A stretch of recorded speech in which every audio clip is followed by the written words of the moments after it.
اویا کلن ژوند چې د کړاوونو نه ډک او دا وروستي 50 کاله هغه په طنز کې د ټولنې خرابۍ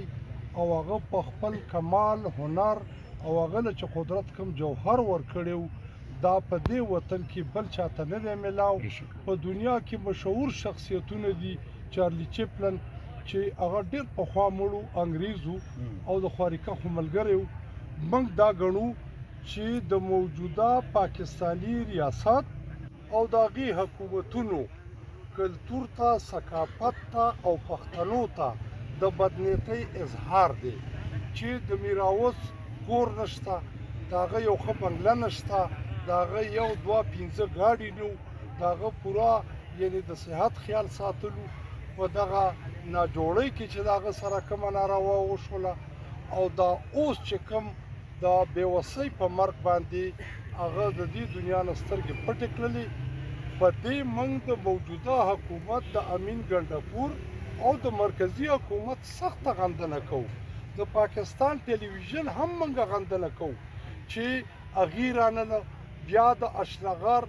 قوانین، د اشنغر سیاسي مشران دلته آفتاب خان دی، اسفندیار خان زوی ایمل خان دی، نور دي چې دا ټول مطلب دا دی په کار و چې دلته موجود وي او د ده په جنازه باندې موږ یو اجتماع کړی وي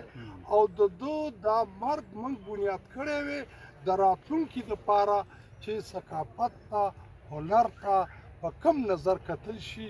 اوس وختي ما د یو چینل څخه خبرې وي نو موږ دا غواړو چې په اشنغر کې د میراوس د مرګ په موقع باندې باید چې د دې ثقافتي خلکو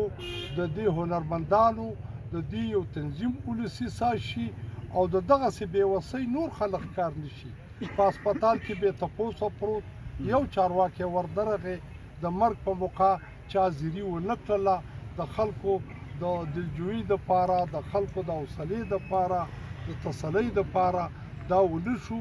موږ د ریاست او د سرکار د دې مذمت کوو او پښتنو ته او دته ایوارډ پکارو، دته ډېر لوی ایوارډونه پکارو چې په دا دومره مشکل ژوند کې به د میراوس سره ستا نیمه ګنټه دوه ګنټې تېرېدې نو ستا نه به یې غمونه هېر کړه او ته به یې وخندولې او ته به یې سوچ ته مجبور کړلې. که په دې وطن کې د پوډرو خرڅولو، که په دې وطن کې ناجایزه مړي کېږي په نسه باندې چې حوصله د دې ټولو خلاف د هغه یعنې په زرګونو مطلب دا دی چې آډیو ویډیوز پراته دي او هغه به په راتلونکي کې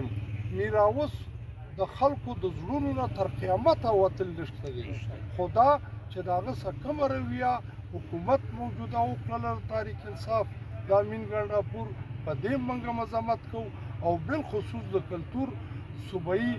وزیر چې په کار و دلته موجود وي د ده دپاره یو ایوارډ اعلان کړی وي، د ده د بچو دپاره یو انتظام کړی وي نو د خلکو به د فن سره د هنر سره نه صرف مینه او بلکې دا به بیا خلکو یادولې. ډېره مهرباني دا هم خبره کوم چې یو ته پوښتنه به دا کوم که موږ وګورو پښتون بدبخته قوم چې دی نو خپل اتلان همیشه دپاره چې دی نو هغه په مړینې باندې ستایي. نن موږ ولیدل چې هر کس لګیا دی او هغه میراوس تنګیوال چې کوم دی نو هغه یو هیرو پیش کوي. آیا دا خبرې چې دی ژوندون باندې ولې نه کېدې او زموږ دا بدبختي به کله ختمېږي، دا ناپوهي به کله ختمېږي ستاسو په خیال باندې؟ پښتون یو زهیر قوم، پښتون یو پاک سپېڅلی قوم، د انسانیت لوړ قدرونه په دي دې خاورې ګنداره تهذیب دا موږ چې وایو ګنډېرې دا د ګنداره وران نوم دی، دا موږ وایو بارم خان ډېری، دا بهرام، دا موږ وایو تخبې د غره د سر چینه، دا موږ وایو سنګاپور د زمرو کلي یا دلته تهذیبونه دې خلکو جوړ کړي د بده مرغه عربي کلچر او پنجابي ریاست د پښتنو نه دقسې بې غوره خلک ساس کړل، د قوم حقوق یا شکل یې ونه ختم کړ، په یو هجوم یې بدل کړ او دلته د فن درناوی، دلته د هغه د یو جوهر درناوی هغه په ده کې ختم کړ. هغه نادودې چې زموږ په ټولنه کې زموږ په ژوند کې داخل شوي زموږ قوم ټول مسافر دی خپل وطن ډوډۍ نه ورکوي جامه پیزار نه ورکوي تعلیم نشته د صحت حال خو موږ د میراوس جړه وکړله او ژوندي قومونه د ژوندي اتلانو مطلب دا دی زنده‌باد یعنې وایي دا په مړینې سټایل دا خو د هغه مجبوري شي چې بیا ووایي ملام راشي او سیاسي راشي او ادبي راشي او بل راشي او بیا دا خبرې کوي هغه موقع خو خلک جاړي خفقان کوي نو موږ دا وایو چې دلته به د نوي سر نه موږ د یو نوي شروعات سره د میراوس مرګ به ورته یعنې زموږ خبرې او د هغې نه پس به موږ د هنرمندانو قدر کوو په ژوند به یې قدر کوو د هغو سره به مرستې کوو د هغې د ضرورتونو خیال به ساتو چې د هغه کورنۍ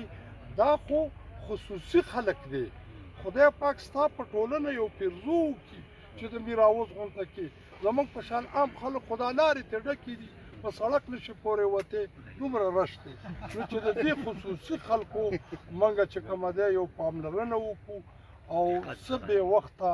د مرګي دیوانو یوړه چې په لاس د پښتنو ښکلې غمې و ډېره مهرباني